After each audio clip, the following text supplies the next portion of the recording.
So I just want to go over p-value hypothesis testing. We rushed through this in class, and so I just want to draw some points. All right, so p-value hypothesis testing. The idea is that you want to make a you want to make a you want to draw a conclusion in a systematic way, and we've gone over some steps. I want to highlight some of these steps 1, 4, and 5. So step one would be to set up a null and alternative hypothesis. In our case, we're only going to be testing population means, and our null and alternative hypothesis will take one of three forms. They will either be like this, or like this. So only one of those three forms, and we'll call the tests either two-tailed, left-tailed, or right-tailed, depending on which of the three forms our test takes. So notice that in all three forms, the null hypothesis has the same form. It's always mu equals some number. So the fourth step would be to calculate the p-value, and actually this is a very important step. P-value is something that you often see by itself. So here what we do is we assume the null hypothesis is true and calculate the test statistic t star, which is given by this formula, then find the p-value according to the following. So we're going to be looking at a t-distribution with degrees of freedom equal to n minus 1. If it's a two-tailed test, the p-value will be the area in the two tails. If it's a left-tailed test, the p-value will be the area in the right tail. And if it's a right-tailed test, the p-value will be the area in the right-tailed. So the p-value is actually the probability of getting a sample mean as extreme or more extreme than the one we got. And what that means is that the p-value is a measure of the strength of the evidence against the null hypothesis and in favor of the alternative hypothesis. So it's a measure of the strength of the evidence against the null hypothesis. However, the p-value works the opposite of how you would expect. So usually you would think bigger means stronger, but in this case, the smaller the p-value is, the stronger the evidence is against the null hypothesis. So smaller p-values indicate the stronger evidence. And p-values are probabilities, so p-value will always be a number between 0 and 1 inclusive. The fifth step would be to draw a conclusion by comparing p to alpha. So smaller p-value indicates stronger evidence, but how strong is strong enough to reject the null hypothesis? Well, the evidence is strong enough in favor of the alternative hypothesis to reject the null hypothesis whenever p is less than alpha. All right, so it's the evidence is strong enough whenever p is small, but smaller than alpha. So, all right, so these are some of the steps, and let's go through an example of conducting a p-value hypothesis test. So, researchers wanted to determine whether the mean hippocampal volume of alcoholic adolescents is less than the normal volume of 9.02 cubic centimeters. They randomly selected 12 adolescents with alcohol use disorders. An analysis of the sample data yielded hippocampal volumes that were approximately normal, with mean of 8.60 and a standard deviation of 0.8 cubic centimeters. We want to conduct the appropriate test at the 0.01 level of significance.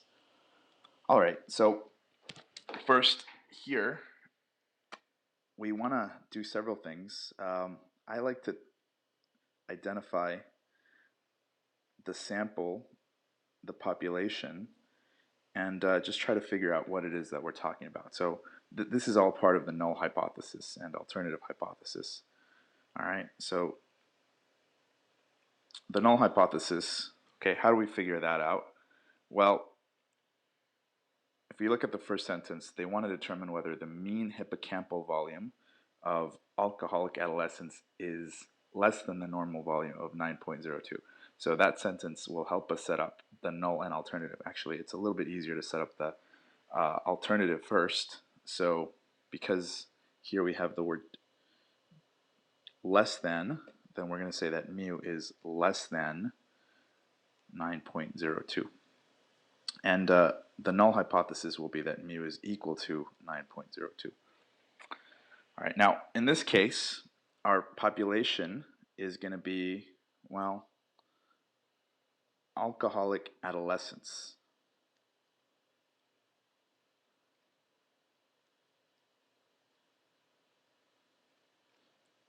All right. Now mu here. Okay. What is it? What is it? Well, mu actually stands for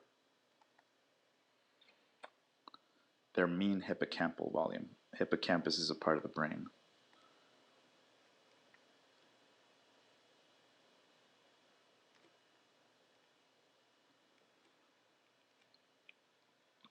And so mu is going to be the mean hippocampal volume of our population, which is alcoholic adolescents. All right, and so, all right, that's step one. We've set up the null and alternative hypothesis. By the way, because of the form that the alternative hypothesis takes, this will be a left-tailed test. All right, now, let's keep reading. So they, the researchers, randomly selected 12 adolescents with alcohol use disorders. All right. So by the way, so that what that means is that our sample is 12 adolescents with alcohol use disorders. In other words, 12 alcoholic adolescents. All right. So we've determined our sample. Let's keep reading. So an analysis of the sample data yielded hippocampal volumes that were approximately normal with a mean of 8.60 and a standard deviation of 0.8 cubic centimeters. Okay, we want to conduct the appropriate test at the 0.01 level of significance. All right, so now that last sentence that allows us to set up the significance level, that's step two. We denote the significance level with alpha, so we'll write alpha equals 0.01. Now step three would be to collect sample data and calculate sample statistics. And we've already done it. We've already mentioned what our sample is. It's 12 alcoholic adolescents. What that means is that our sample size, denoted by n, is equal to 12. All right, and this sentence right here, the one that starts with an analysis. So an analysis of the sample data yielded hippocampal volumes that were approximately normal with mean of 8.60. So what that means is that x bar is 8.60 and a standard deviation of 0.8 cubic centimeters. So here we're going to say S is 0.8, units are cubic centimeters. Now, by the way, it says that the hippocampal volumes were approximately normal. If we assume that our population is approximately normal, that allows us to do the next thing, which is to calculate t star and use that to find our p-value. All right, so that's step four. So step four, we're going to assume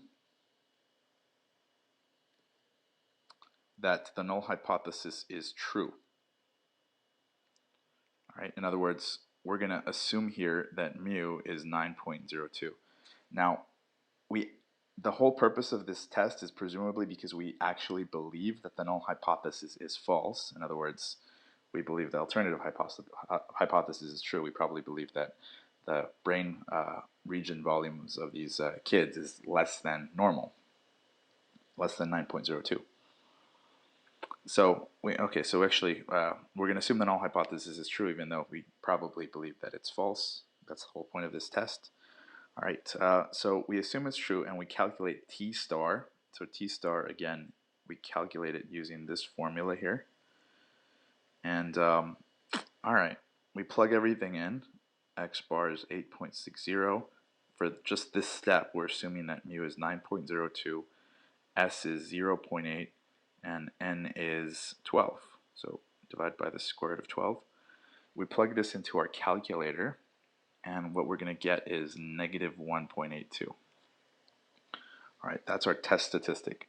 Now the next thing we want to do is we want to calculate the p-value, and because this is a left tail test, our p-value will be the area in the left tail of a t distribution with degrees of freedom equal to n minus 1, in this case 11 because n is 12.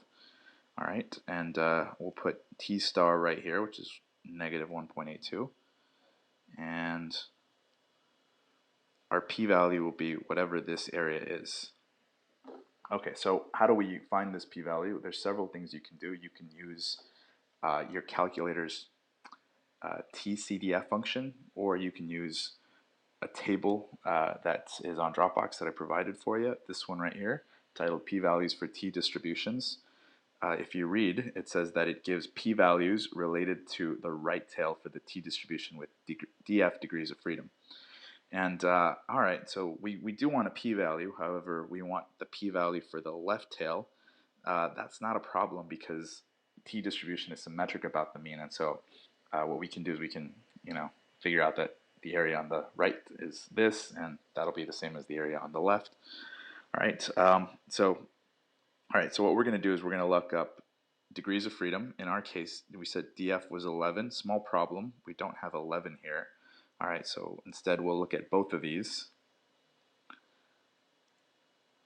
Okay, so we'll be looking in both these columns. Our value for t star is negative 1.81. We'll look up positive 1.81 because this is giving us the right tail. That's okay though.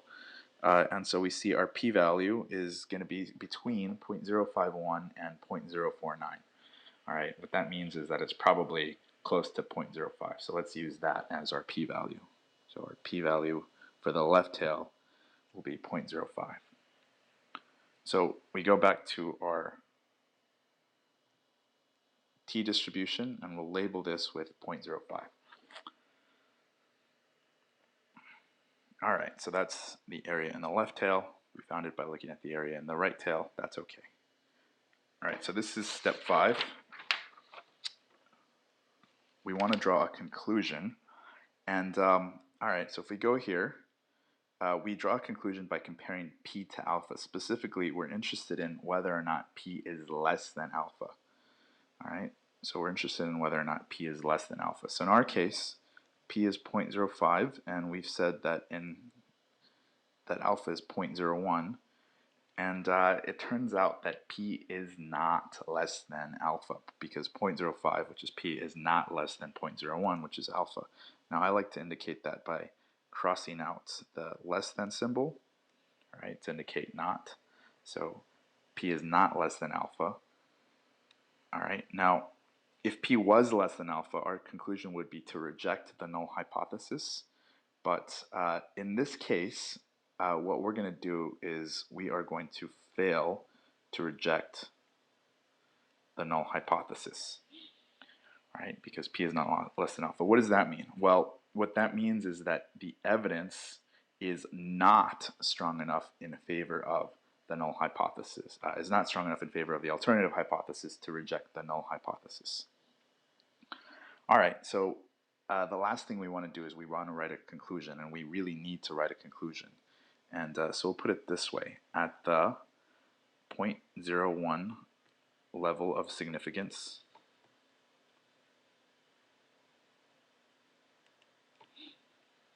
the evidence, and there's several ways you can write this.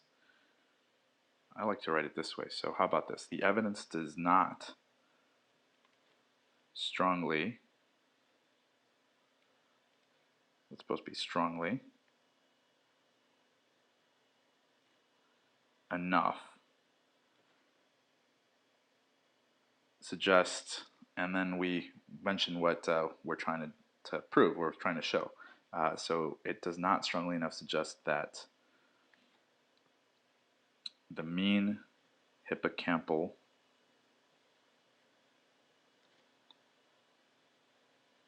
volume of alcoholic adolescents is less than 9.02. All right. So at the 0.01 level of significance, the evidence does not strongly enough suggest that the mean hippocampal volume of alcoholic adolescents is less than 9.02. And that's it.